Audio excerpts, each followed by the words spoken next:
নারায়ণগঞ্জের সাবেক mayor doctor Selina Hayat আইভীকে গ্রেপ্তার করেছে পুলিশ। জুলাই অভ্যুত্থানে ছাত্র জনতার আন্দোলন চলাকালে 3টি হত্যা মামলায় তাকে গ্রেপ্তার করা হয়েছে বলে সংশ্লিষ্ট সূত্রে জানা গেছে। এই মামলা 3টি 5 আগস্ট শেখ হাসিনা পালিয়ে যাওয়ার পর বিভিন্ন থানায় দায়ের করা হয়েছিল। ওই সকল মামলায় শেখ হাসিনার পাশাপাশি শামীম ওসমান এবং সেলিনা হায়াৎ আইভী সহ আওয়ামী লীগের অনেক নেতাকর্মীকে আসামি করা হয়েছিল।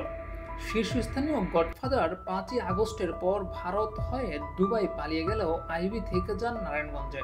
এক প্রজ্ঞাপনের মাধ্যমে তার মেয়র পদ চলে যাওয়ার পর শহরের দেওভোগস্থ নিজ বাসভবনে থাকতে শুরু করেন।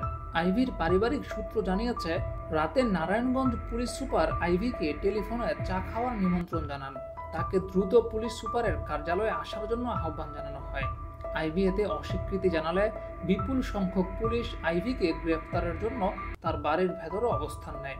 আইভী গ্রেপ্তার হচ্ছেন, এই খবর দ্রুত চারদিকে ছড়িয়ে পড়ে। মসজিদের মাইক থেকে আইভীর বাড়িতে পুলিশের উপস্থিতির কথা ঘোষণা করা হলে হাজার হাজার মানুষ আইভীর বাড়ি ঘিরে অবস্থান গ্রহণ করে। সূত্র জানিয়েছে, এমন পরিস্থিতিতে টহলরত সেনাবাহিনীকে খবর দেওয়া হয়।